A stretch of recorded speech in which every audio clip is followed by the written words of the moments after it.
ആനന്ദിന്റെ പെണ്ണ്. അവൾ ഉടൻ ഈ വീട്ടിലേക്ക് വന്നു കയറും. ഉടൻ.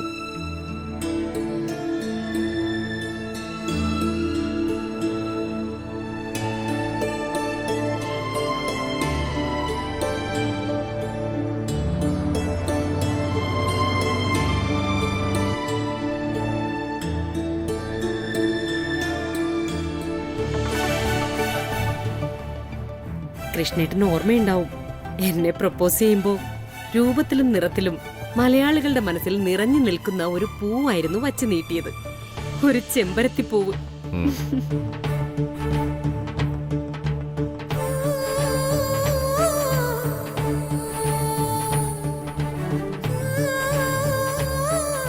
എന്റെ മകനും ഞാൻ അതുപോലൊരു സമ്മാനമാ കൊടുക്കാൻ ആഗ്രഹിക്കുന്നത്. ചെമ്പരത്തിപ്പൂ പോലൊരു പെൺകുട്ടി. അവൾ ഉടൻ തൃച്ചമ്പരത്ത് കാലെടുത്ത് കുത്തുവെന്ന് എന്റെ മനസ്സ് പറയുന്നുണ്ട്.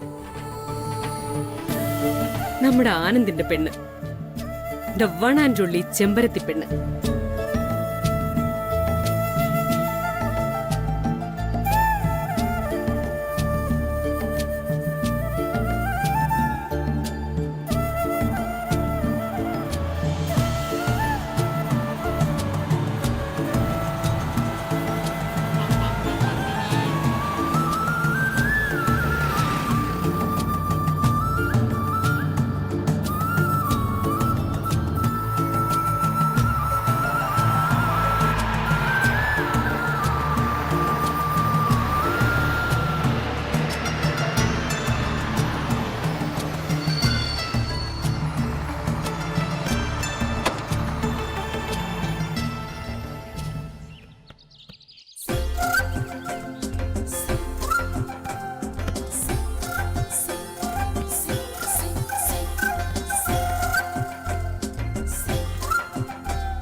എന്തോട്ട് രസ.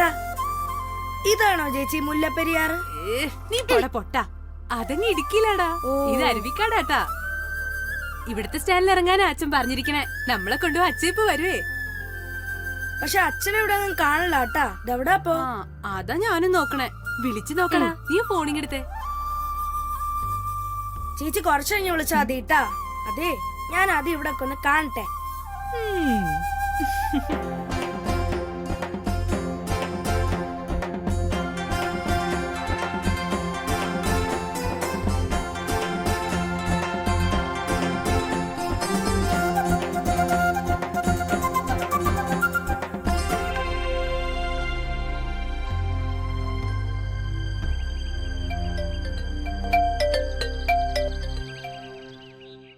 ഒരു മിനിറ്റ്, ഇപ്പൊ വരാം.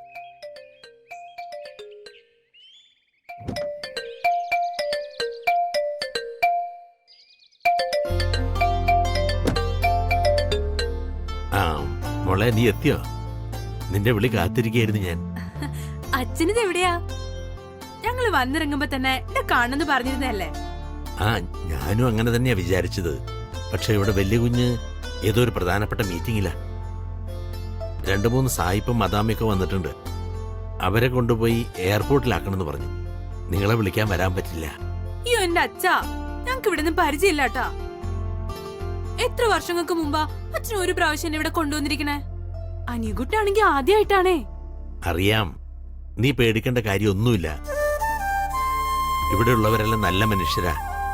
നീ അവിടെ നിന്ന് ഒരു ഓട്ടോറിക്ഷ കയറി ഡ്രൈവറോട് പറഞ്ഞാ മതി, തൃച്ചമ്പരത്ത് അഖിലാണ്ടേശ്വരിയുടെ വീട്ടിൽ കൊണ്ടുവന്നാക്കാൻ. എല്ലാവർക്കും അറിയാതെ. അവിടെ എത്തിയിട്ട് നീ അച്ഛനെ വിളിച്ചാ മതി. അച്ഛനോടൊപ്പം കാറി കയറി പോവാന്ന് ഞാൻ അനിയൻകുട്ടനോട് വാക്ക് പറഞ്ഞതാണേ. ഇതിപ്പോ അല്ല, അച്ഛൻ ഫ്രീ ആയിട്ട് വരണവരെ ഞങ്ങൾ ഇവിടെ എവിടെയെങ്കിലും കാത്തിരുന്നാലോ? എന്താ അത് പറ്റില്ലേ? ഏയ് അതൊന്നും വേണ്ട. ഒരു നിവൃത്തി ഇല്ലാത്തതുകൊണ്ടല്ലേ പറയുന്നേ. മീറ്റിംഗ് എപ്പോ തീരുമെന്ന് പറയാൻ പറ്റില്ല. ചിലപ്പോ രാത്രിയാവും. നിങ്ങൾ ഞാൻ പറയുന്ന അനുസരിച്ചാ മതി. ഇപ്പൊ തന്നെ ഓട്ടോറിക്ഷ പിടിക്കാൻ നോക്കി. ഞാൻ ഫോൺ വെക്കുക. അയ്യോ വെക്കല്ലേ വെക്കല്ലേ വെക്കല്ലേട്ടാ. ഒരു മിനിറ്റേ, ഞങ്ങൾ ഓട്ടോ പിടിച്ച് പൊയ്ക്കോളാം. പക്ഷേ അച്ഛൻ വരുമ്പോ അമ്മയ്ക്കൊരു പൂമാല വാങ്ങിക്കൊണ്ട് വരണം കേട്ടോ. സന്ധ്യക്ക് വിളക്ക് വെച്ചിട്ട് അമ്മയുടെ പടത്തിൽ മാല ചേർത്താനുള്ളതാണേ. ശരി, വാങ്ങിച്ചോളാം. നിങ്ങൾ സൂക്ഷിച്ചു പോവാൻ നോക്ക്.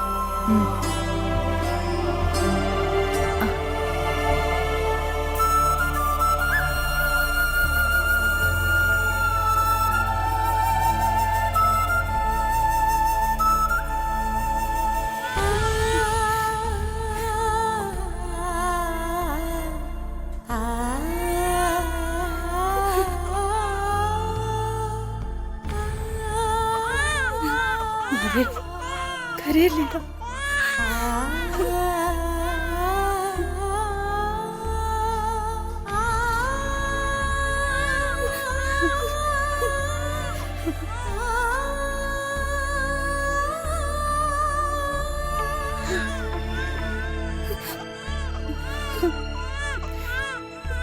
മോളെ കല്യാണി, അനിയനെ പൊന്നു പോലെ നോക്കണേ മോളെ.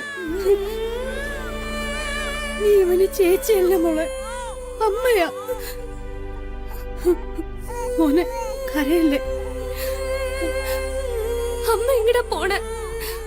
അമ്മ ഇല്ലാണ്ട് പറ്റില്ല അമ്മ. ഈ മോക്ക് പറ്റില്ല അമ്മ. അയ്യോ എന്റെ കുട്ടി കരയല്ലേ. മോള് വേണം അച്ഛന് ധൈര്യം കൊടുത്തു. സുധേ, കേട്ടോ, നമ്മളെ മക്കളെ പൊന്നു പോലെ നോക്കണം. അവരൊരിക്കലും വിഷമിക്കരുത്. നല്ലൊരു കുടുംബത്തിലേക്ക് വേണം എന്റെ കല്യാണി അയക്കാൻ. സുധേ,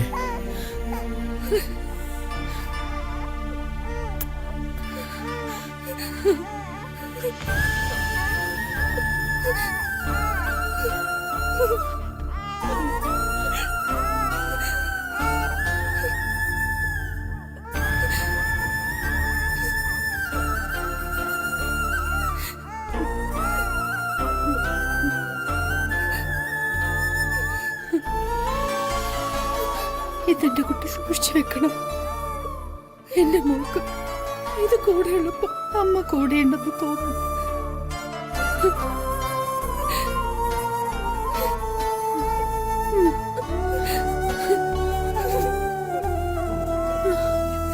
സുധേ,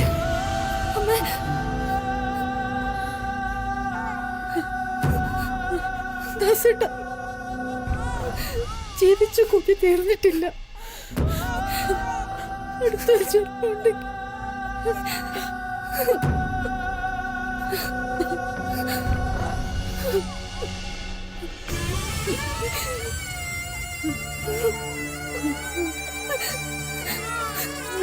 സുധേ,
അതേ കാഴ്ച കാണലൊക്കെ മതിയിട്ടാ. പൊട്ടൻ നീ പോവാ, നേരം കുറെ ആയിട്ടാ.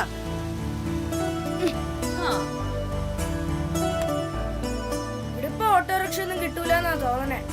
ഞാനൊരു കൂട്ടം പറയാം, നമുക്ക് നാരങ്ങോളം വാങ്ങി കുടിച്ച് നടന്നാലോ ചേച്ചി? നടക്കാൻ ഞാൻ റെഡിയാട്ടാ. പക്ഷേ തൃച്ചംബരത്ത് അഖിലാണ്ടേശ്വരുടെ വീട് നിനക്കറിയാവോ? അറിയാമെങ്കിൽ നീ മുമ്പേ നടന്നോടാ, ഞാൻ പിന്നാലെ വരാട്ടാ. ഓ, അതത്ര വലിയ കാര്യമൊന്നുമല്ല കേട്ടാ. ആദ്യം ആരടുത്തെങ്കിലും ഇവിടുത്തെ പോസ്റ്റ് ഓഫീസ് എവിടെയും ചോദിക്കണം. തൃച്ചംബരത്ത് അഖിലാണ്ടേശ്വരുടെ വീട് നിനക്കറിയാവോ? അറിയാമെങ്കിൽ നീ മുമ്പേ നടന്നോടാ, ഞാൻ പിന്നാലെ വരാട്ടാ. ഓ, അതത്ര വലിയ കാര്യമൊന്നുമല്ല കേട്ടാ. ആദ്യം ആരടുത്തെങ്കിലും ഇവിടുത്തെ പോസ്റ്റ് ഓഫീസ് എവിടെയും ചോദിക്കണം. അതാർക്കും അറിയാതെ വരില്ലല്ലോ. അവിടെ ചെന്നിട്ട് പോസ്റ്റ്മാൻമാരോട് ചോദിക്കണം. കോടീശ്വരി അല്ലേ, അവർക്ക് ഏതായാലും വീട് പറഞ്ഞു തരാൻ പറ്റും. അയ്യട മനമേ, നീ ഭയങ്കര സംഭവമാണ് കേട്ടാ. ഞാൻ ഇത്രയ്ക്കങ്ങ് പ്രതീക്ഷയിലടക്കിടൂ. ആ കൈങ്ങെടുത്ത ഹെ, ഇതൊക്കെ എന്ത്? നമ്മുടെ നമ്പറുകൾ ഇനിയും കിടക്കുന്നല്ലേ ഉള്ളൂ. ഒരു മന്ദബുദ്ധിയായ പെങ്ങളുള്ളപ്പോ അനിയന്മാർക്ക് കൂടുതൽ ബുദ്ധി ഉപയോഗിക്കേണ്ടി വരും.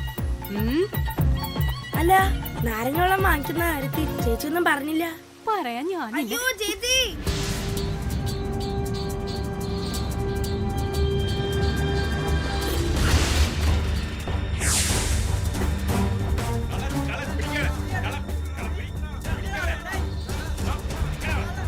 ഇനി പറയൂ.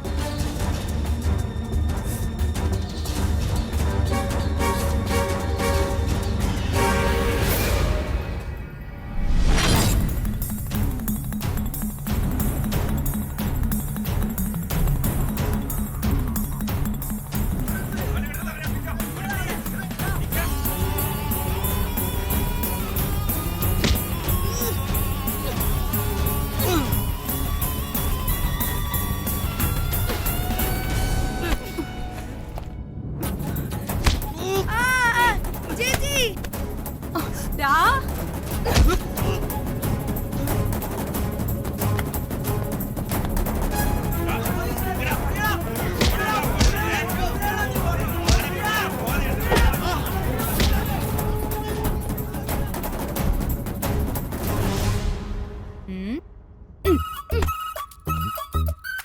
ഇപ്പൊ എങ്ങനെയുണ്ട്?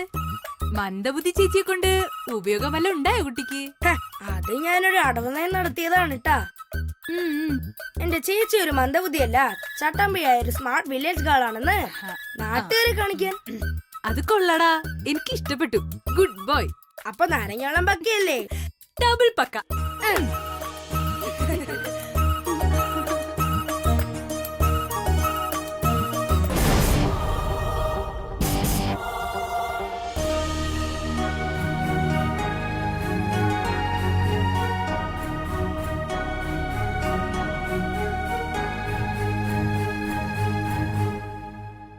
ആനിവേഴ്സറി ഫംഗ്ഷന് പങ്കെടുക്കാൻ വരുന്ന ഏറ്റവും വേണ്ടപ്പെട്ടവരെ ഹോട്ടലിൽ താമസിപ്പിക്കേണ്ട.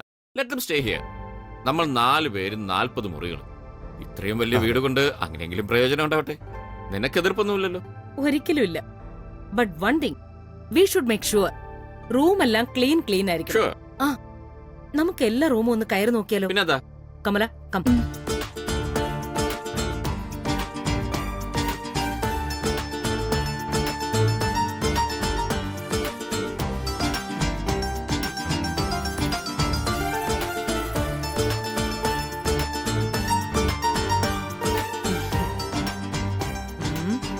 നൈസ്. കൊള്ളാം.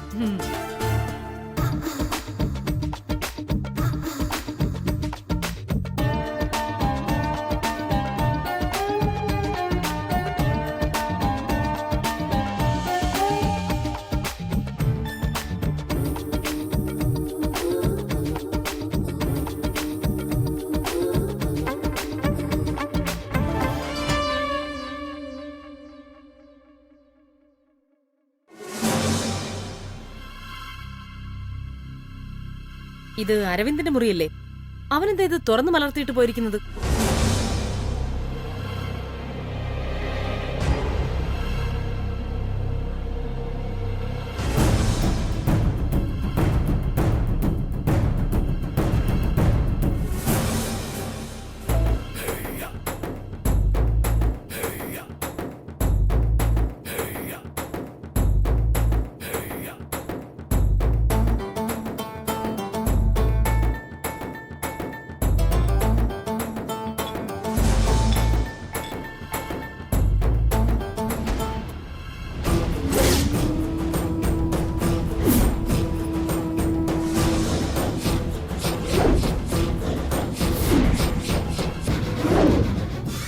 ഇഡിയറ്റ്.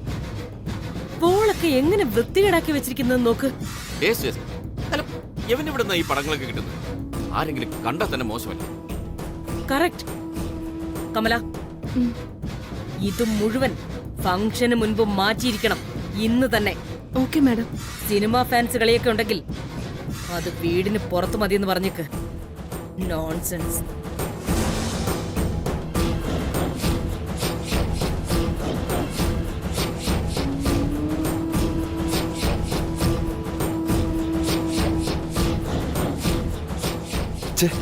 Out of range. ഇവനിത് എവിടെ പോയി കിടക്കുന്നു?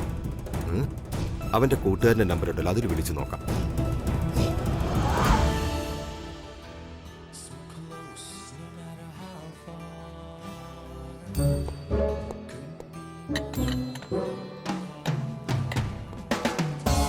അരവിന്ദ് എവിടെടാ? ആർക്കറിയാം, അവ ഇപ്പൊ വരവരിക്കും. ഇതാരുടേതാടാ ഒരു വൃത്തികെട്ട നമ്പർ? കടം വാങ്ങിച്ചവരെ വല്ല ആയിരിക്കും. ഹലോ ഹലോ, ഞാൻ അരവിന്ദന്റെ ചിറ്റപ്പന സഹദേവൻ. അരവിന്ദന്റെ കയ്യിലൊന്ന് കൊടുത്തേ, അവനോടൊരു കാര്യം പറയാനാ. അയ്യോ അങ്കിള്, അരവിന്ദ് ഇവിടെ എത്തിയിട്ടില്ല. ഞങ്ങൾ തന്നെ വെയിറ്റ് ചെയ്തിരിക്കുകയാണ്. വരുമ്പോ അങ്ങള് വിളിച്ചിരുന്നു എന്ന് പറയാം. ആ, വേറെ വിശേഷമൊന്നുമില്ലല്ലോ. Thank you for calling. അയ്യോ താങ്ക് യു ഫോർ കോളിംഗ്. ആരാടാ? അരവിന്ദിന്റെ ചിറ്റപ്പനാടാ, അവനെ വേണോന്ന്. അതിന് നമ്മളെ വിളിച്ചിട്ട് എന്തെങ്കിലും കാര്യമുണ്ടോ? അവന്റെ ഗേൾ ഫ്രണ്ട്സിനെ വിളിക്കാൻ പറ. എങ്കിൽ പിന്നെ ഫോണ് വിളിച്ച് വിളിച്ച് മുടിഞ്ഞത്. അത് കറക്റ്റ്.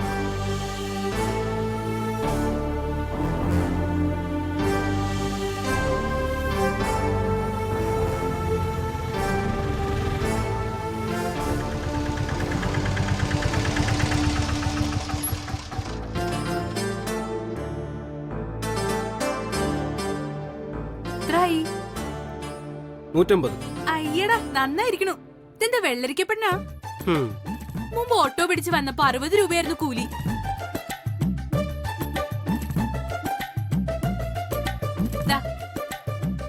മിന്നാതെ 100 രൂപയുടെ ബാക്കി ഇങ്ങെടുക്ക് ചേട്ടായി.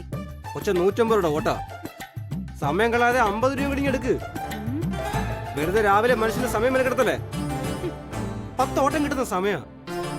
രാവിലെ ഓരോന്ന് ഒന്ന് കേറിക്കോളും ശല്യം ഉണ്ടാക്കാനായിട്ട്. എന്നെ അങ്ങനെ അങ്ങ് പറ്റിക്കാന്ന് കരുതണ്ടാട്ടാ. ബാക്കി 40 രൂപയും വാങ്ങിച്ചിട്ട് കല്യാണി പോവും. അന്യായം കാണിക്കുന്നത് പോലീസുകാരനായാലും ശരി, ഓട്ടോക്കാരനായാലും ശരി, കല്യാണി പറയാനുള്ളത് പറയൂട്ടാ. കല്യാണിയോടാണ് കളി. അനിയൻകുട്ടാ, ഈ കല്യാണിയുടെ പവർ എന്താണെന്ന് പറഞ്ഞു കൊടുക്കണം ചേട്ടായിക്ക്. അല്ല പിന്നെ പോലീസുകാരന്റെ വരട്ട് പേടിച്ചിട്ടില്ലേ, പിന്നെ ഒരു ഓട്ടോക്കാരൻ. നമ്മള് വലിയ വലിയ കള്ളന്മാരെ അടിക്കുന്ന കാര്യം അറിയാത്തോണ്ടാണ്. ഏയ്, അത് പറ്റില്ല. ആ ഹോട്ടലിൽ എല്ലാ ഗസ്റ്റുകൾക്കും തങ്ങാനുള്ള സൗകര്യമൊന്നുമില്ല. സഹദേവൻ, ഏട്ടത്തി. ഹോട്ടൽ 0 കൂടി ബുക്ക് ഓ, ചെയ്തേക്ക്. ശരി. ആർക്കും യാതൊരു ബുദ്ധിമുട്ടും ഉണ്ടാവാതെ നമ്മൾ ശ്രദ്ധിക്കണം. Kamala, yes ma'am. ഡിന്നറിന് താജ് ഹോട്ടലിൽ നിന്ന് ഫുഡ് പറഞ്ഞിട്ടില്ലേ? Yes madam. സാർ നേരിട്ട് വിളിച്ച് പറയുമായിരുന്നു. ഭക്ഷണത്തിന്റെ കാര്യത്തിൽ ടെൻഷനൊന്നും വേണ്ട. വെജും നോൺ വെജും സെപ്പറേറ്റ് സെർവ് ചെയ്യും. നീ ഒരു പെങ്കുച്ചായതുകൊണ്ടാ ഞാൻ വേറെ ഭാഷ പറയാത്തത്. കാശ് കൈയില്ലെങ്കിൽ ബസ് പിടിച്ചോ നടന്നു വരണമായിരുന്നു. അതെ, എന്ത് വേണമെന്ന് ഞങ്ങൾക്ക് അറിയാട്ടാ. കയ്യിൽ കാശില്ലെന്ന് നിങ്ങളല്ലല്ലോ തീരുമാനിക്കാൻ. ഓട്ടോക്കാരന്റെ ജോലി ചെയ്താൽ മതി. ആൾക്കാരുടെ കയ്യിൽ കാശ് പിടിക്കണ്ടാട്ടാ. വെറൈറ്റി ഫ്രൂട്ട്സിന്റെ ഒരു ടേബിൾ കൂടെ വേണമെന്ന് പറഞ്ഞിട്ടുണ്ട്. അപ്പൊ കുടിക്കാനോ? ആസ് യൂഷ്വൽ ബോട്ടിൽ വാട്ടർ മുതൽ ജ്യൂസ്, ചായ, കോഫി എല്ലാം പറഞ്ഞിട്ടുണ്ട്. പക്ഷേ അത് മാത്രം പോരെന്നാണ് ചിലരുടെ കമന്റ്. അല്ല, ഒരു സെലിബ്രേഷൻ ഒക്കെ ആകുമ്പോ മനസ്സിലായി. പക്ഷെ ഞങ്ങളുടെ വിവാഹ വാർഷികത്തിന് മദ്യം വിളമ്പാൻ ഉദ്ദേശിക്കുന്നേയില്ല. എന്താ, അഭിപ്രായ വ്യത്യാസമൊന്നുമില്ലല്ലോ? ഒരിക്കലും ഇല്ല. ഇതൊരു ഒഫീഷ്യൽ മീറ്റിംഗ് അല്ലല്ലോ, നമ്മുടെ പേഴ്സണൽ ഗെറ്റുഗതറല്ലേ. ഒരു ലിറ്റർ പെട്രോളിന് എത്ര രൂപയാണ് നിനക്ക് വേണ്ടി അറിയാമോ? ഏതെങ്കിലും കൊണ്ണി സ്ഥലത്ത് കെട്ടും പിടിച്ച് വന്നോളൂ. മാത്രമല്ല സ്ത്രീകളും കുട്ടികളും കൂടെ ഉള്ളപ്പോ. സരോജം, മാഡം. എന്താ അവിടെ? ആരാ നോക്ക്. Yes madam. ഈ ഭീഷണിയൊന്നും കല്യാണിയോട് വേണ്ടാട്ടാ. ഇതാള് വേറെയാ, തനിക്ക് തെറ്റി. അല്ല, താൻ നേരത്തെ എന്തോ പറഞ്ഞായിരുന്നല്ലോ, യൂണിയൻകാരാ പോലും. വിളിക്കണോ മരെ, വിളിക്കാനേ.